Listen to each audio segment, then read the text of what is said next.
సాయిరామ్. సమర్థ సద్గురు సాయినాథ్ మహారాజ్ కీ జై.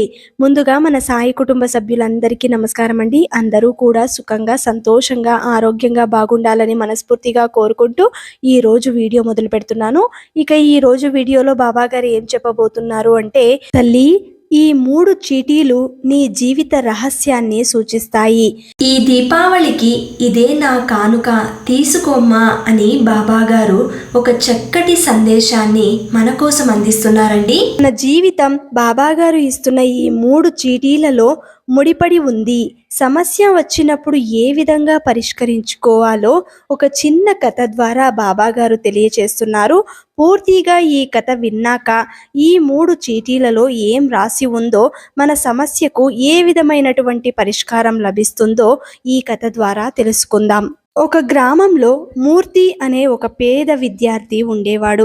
అతను ఆ ఊర్లోనే ఉన్న ఒక గురువు దగ్గర విద్యాభ్యాసం పూర్తి చేసుకున్న తర్వాత రాజధానికి వెళ్ళి ఏదైనా మంచి ఉద్యోగం సంపాదించుకుందామని గురువుగారి వద్దకు వెళ్ళి ఇలా అంటాడు, గురువర్య, ఇంతకాలం నన్ను ఆదరించి నాకు విద్యాబుద్ధులు చెప్పినందుకు నేను ఎల్లప్పుడూ మీకు రుణపడి ఉంటాను. ఇక నాకు సెలవు ఇప్పించండి. మంచిది నాయనా. మూర్తి, అది సరే గాని నీకు ఎవరూ లేరు అన్నావు కదా, మరి ఇప్పుడు ఎక్కడికి వెళ్దాం అనుకుంటున్నావు?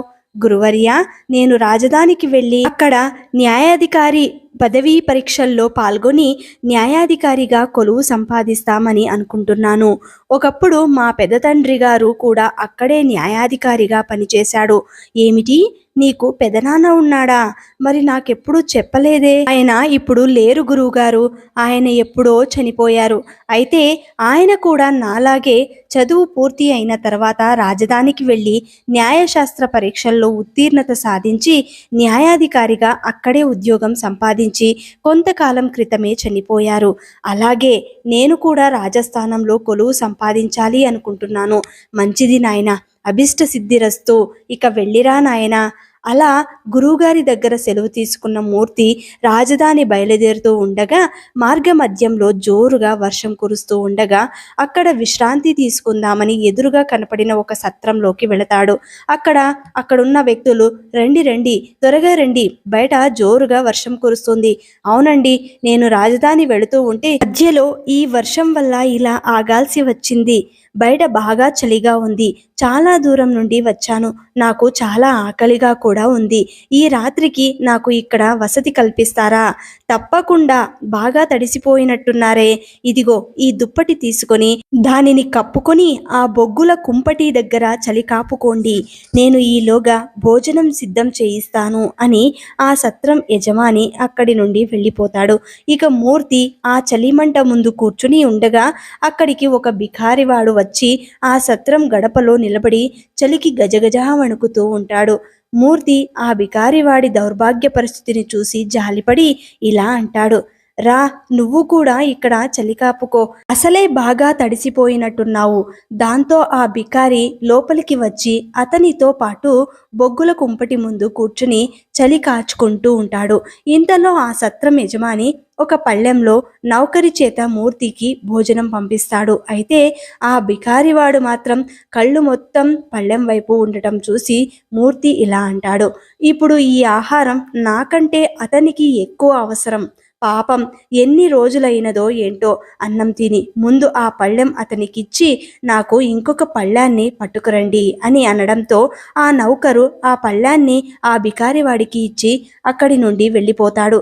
ఆహారం చూడగానే ఆ బికారి ముఖంలో ఎక్కడలేని సంతోషం కనబడుతుంది.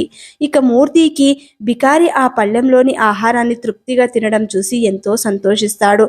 భోజనం సమకూర్చడంతో ఇద్దరూ కలిసి సంతృప్తిగా భోజనం ముగిస్తారు. అయ్యా, నేను అడగకుండానే నా ఆకలి తీర్చినందుకు నేనెంతగానో సంతోషిస్తున్నాను. ఎల్లప్పుడూ మీకు రుణపడి ఉంటాను అని ఆ బికారి అక్కడి నుండి వెళ్ళిపోతూ ఉండగా మూర్తి ఇలా అంటాడు, అయ్యోయ్యో, బయట చలి చాలా ఉధృతంగా ఉంది, అలాగే వర్షం కూడా పడుతుంది. ఈ సమయంలో ఎక్కడికి వెళ్తారు చెప్పండి? నాతో పాటు వచ్చి ఒక మూలన నా గదిలోనే పడుకోండి, రేపు ఉదయమే వెళ్ళిపోవచ్చులే అని చెప్పడంతో ఆ రాత్రికి ఆ బికారి మూర్తితో కలిసి అక్కడే పడుకుంటాడు. ఇక మరుసటి రోజు అతను అక్కడి నుండి బయలుదేరుతూ మూర్తి దగ్గరికి వచ్చి ఇలా అంటాడు, అయ్యా, రాత్రి మీరు నాపై చూపిన దయకు నేను ఎంతో కృతజ్ఞుడయ్యా. రాత్రి మీరు చేసిన సహాయానికి మీకు ఇవ్వడానికి నా దగ్గర డబ్బు లేదు, అయితే మీకు నేను ఇప్పుడు ఒక 3 చిన్న పొట్లాలు ఇస్తాను. వాటి మీద 1, 2, 3 అంకెలు వేసి ఉంటాయి.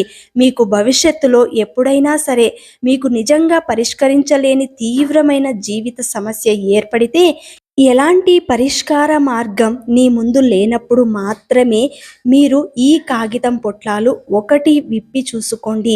ఇక అందులో ఉన్న సలహా ప్రకారమే మీరు నడుచుకున్నట్లయితే మీకు వెంటనే పరిష్కారం లభిస్తుంది. ఇంకొక మాట మాత్రం గుర్తుంచుకోండి, నిజమైన క్లిష్ట పరిస్థితి ఏర్పడితేనే కానీ పొట్లాలు విప్పి చూడవద్దయ్యా.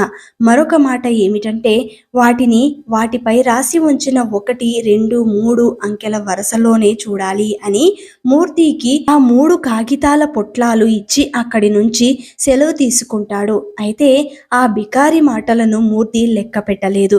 కొద్దిసేపటికి ఇదంతా గమనిస్తున్న ఆ సత్రం యజమాని మూర్తి వద్దకు వచ్చి ఇలా అంటాడు, ఏమిటండి, ఆ బికారివాడు మీకు ఏదో ఇచ్చినట్టున్నాడే, అతని మాటలు మీరు నమ్ముతున్నారా?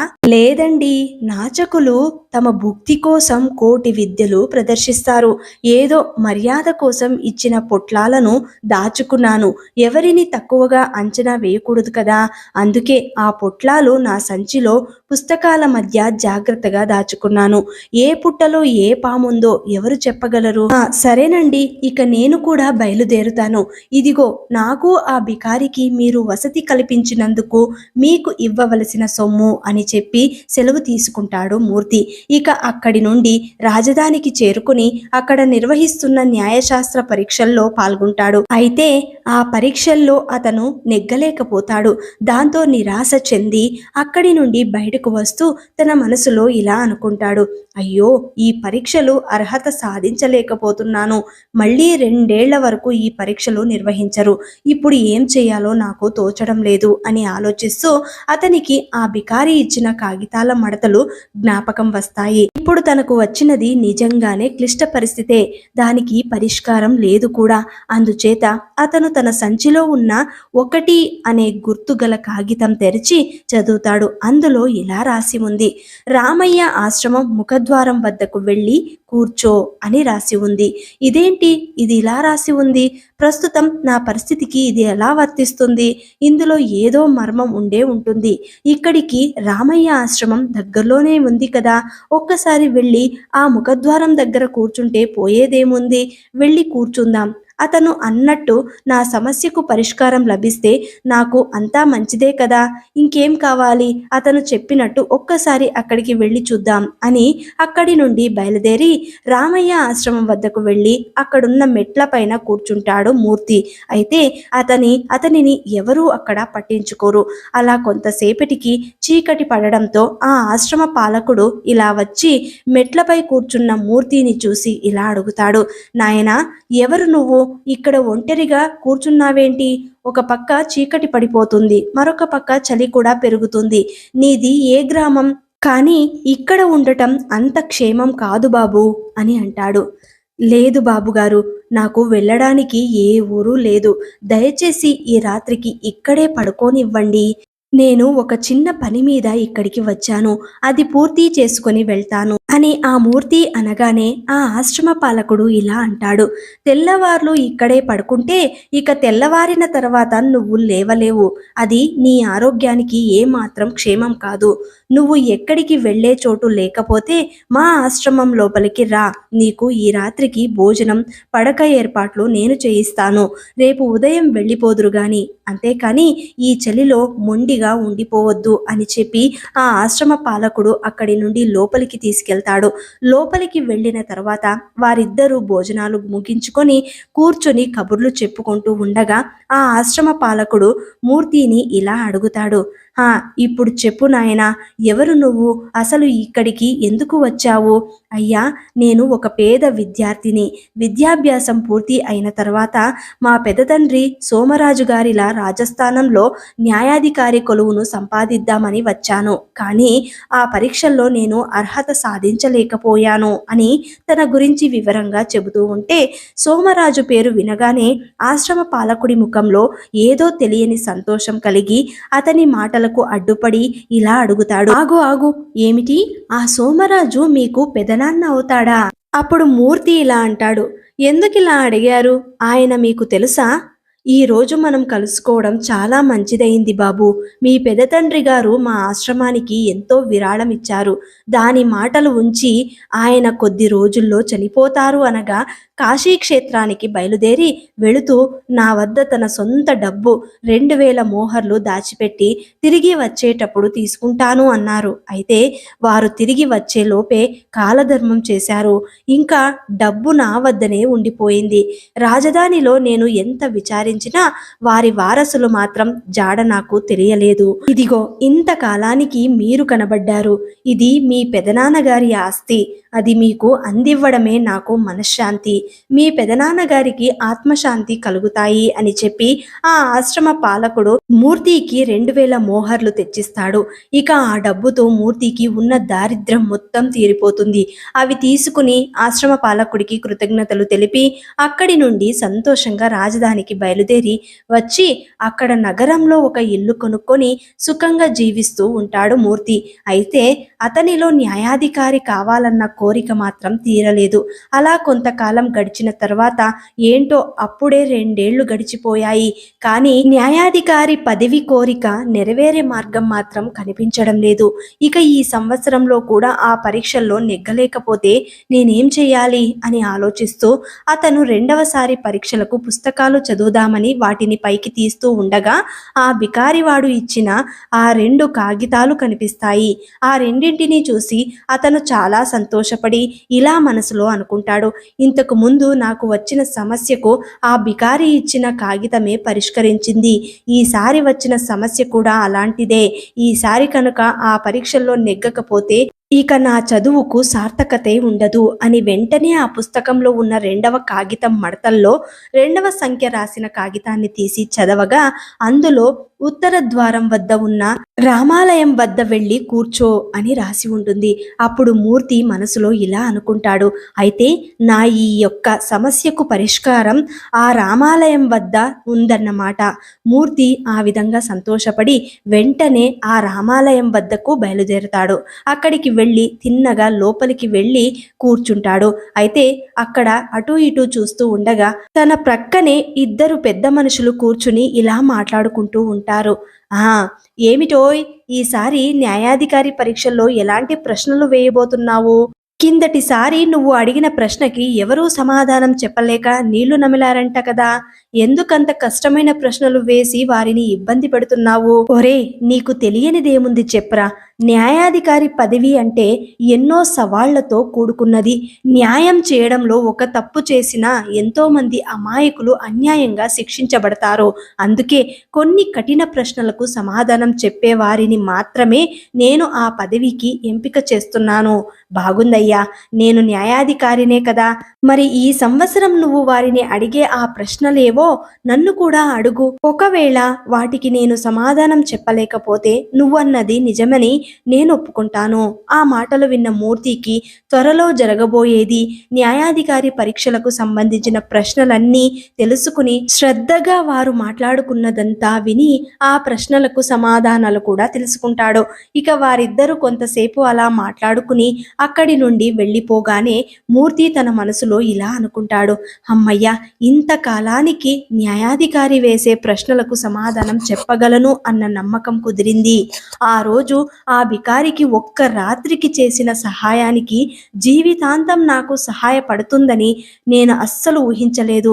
ఇక ఆలస్యం చేయకుండా ఈ పరీక్షల్లో పాల్గొని న్యాయాధికారి పదవికి అర్హత సాధిస్తాను అంటూ వెంటనే రాజస్థానానికి వెళ్ళి ఈసారి వారు నిర్వహించిన న్యాయాధికారి పరీక్షల్లో పాల్గొని అర్హత సంపాదించి ఆ పదవిని చేపడతాడు మూర్తి. ఆ తర్వాత అతను పెళ్లి చేసుకుని పిల్లల్ని కని చాలా సుఖంగా జీవిస్తూ ఉంటాడు. అధికారిగా కూడా మంచి పేరుని ప్రతిష్టని సంపాదిస్తాడు. న్యాయసభలో కూడా అందరూ మెచ్చుకునేవారే. అలా ఆ రోజు నుండి మూర్తి జీవితం చాలా చక్కగా సాగిపోయింది. చివరికి అతనికి జబ్బు చేసి మంచాన పడతాడు. అక్కడికి వైద్యుడు వచ్చి పరీక్షించి ఇలా అంటాడు, అయ్యా, మీకు వచ్చిన వ్యాధేంటో నాకు అంతు చిక్కడం లేదు. ఇది ప్రాణాంతకమైన వ్యాధి. ఇక నేను మీకు వైద్యం చేయలేను అని వైద్యులందరూ కూడా చేతులు తెస్తారు. ఇక మూర్తి మానసికంగా కృంగిపోతాడు. మళ్ళీ ఇంతకాలానికి అతనికి పరిష్కారం దొరకని ఒక జీవిత సమస్య వచ్చింది.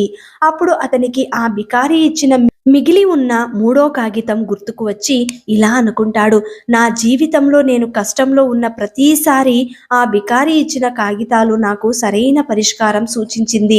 అతని వల్ల నా జీవితం మొత్తం సుఖంగా గడిపేశాను. ఇక ఈ చివరి కాగితమును కూడా విప్పి చూసి నా జీవితంలో చివరిగా వచ్చిన అంతిమ సమస్య కూడా పరిష్కరించుకుంటాను అని తన దగ్గర దాచి ఉంచిన ఆ బికారి ఇచ్చిన 3వ కాగితాన్ని కూడా బయటకు తీసి విప్పి చదవగా అందులో ఇక నీ మరణ శాసనం తయారు చేసుకో అని రాసి ఉంటుంది. ఇక ఇదే తన ఆఖరి సమస్య అని గ్రహించిన మూర్తి తన ఆస్తి ఎవరెవరికి పంచాలో సూచిస్తూ ఒక మరణ శాసనం తయారు చేసి ఆ తర్వాత అందరికీ అప్పగింతలు చెప్పి నిశ్చంతగా తన దేహం చాలిస్తాడు. అలా ఒక రాత్రి ఎక్కడి నుండో వచ్చాడో, ఎలా వచ్చాడో తెలియదు. మరి ఒక్క బికారికి చేసిన సహాయం అతని జీవితాంతం కంటికి రెప్పలా కాపాడింది. ఈ కథని మన జీవితానికి ఒక చిన్న ఉదాహరణగా తీసుకోండి. బాబా గారు కూడా అంతే. ఏ ఇష్ట దైవం అయితే మీరు కొలుస్తున్నారో, ప్రతి క్షణం ఆ దైవాన్ని మీరు ఆరాధిస్తున్నారో, అప్పుడు ప్రతి క్షణం కూడా ఆ దైవం మిమ్మల్ని కంటికి రెప్పలా కాపాడుతూ వస్తుంది. భగవంతుణ్ణి ఎప్పుడైతే మనం స్మరిస్తూ ఉంటామో, ప్రతి క్షణం ఆరాధిస్తూ ఉంటామో, ఆ సమయంలో ఆ భగవంతుడి కృప ఎప్పుడూ కూడా మన చుట్టూ ఉంటుంది అని చెప్పడానికి ఈ కథే ఉదాహరణ. కాబట్టి మనం బాబాగారిని నమ్ముకున్నాం. మనం కష్ట సమయంలో ఉన్నప్పుడు బాబాగారే మనకు సమాధానాన్ని ఇస్తారు. ఏ సమయంలో అయితే మనం చాలా క్లిష్ట పరిస్థితుల్లో ఉంటామో అప్పుడు బాబాగారికి ఒక ప్రశ్న వేయండి. మీకున్న ఆ సమస్యని చెప్పుకోండి. బాబాగారు తప్పకుండా మనకు సమాధానం ఇస్తారు. ఆ సమాధానాన్ని మనం తూచా తప్పకుండా అనుసరించగలిగితే మనం ఏదైనా కానీ సాధించగలుగుతాం. కాబట్టి ఎప్పుడూ కూడా నమ్మకాన్ని ఓడిపోనివ్వకు. నీ జీవితంలో ఆ నమ్మకమే నిన్ను గెలిపిస్తుంది అని బాబాగారు ఈరోజు చక్కటి సందేశాన్ని అందించారండి. ఈ సందేశం నచ్చిన వాళ్ళందరూ కూడా శ్రద్ధా సబూరి అని కమెంట్ చేయండి. అలాగే ఈ వీడియోని అందరికీ అందేలాగా షేర్ చేయండి, లైక్ చేయండి. ఇంకా ఎవరైనా కొత్తగా మన ఛానల్ని చూస్తున్న వాళ్ళు ఉన్నట్లయితే దయచేసి సబ్స్క్రైబ్ చేసుకొని సపోర్ట్ చేయండి ఫ్రెండ్స్. మళ్ళీ రేపటి వీడియోలో కలుసుకుందాం. అంతవరకు సెలవు. సర్వే జనా సుఖినో భవంతు. సర్వం శ్రీ సాయినాథార్పణమస్తు.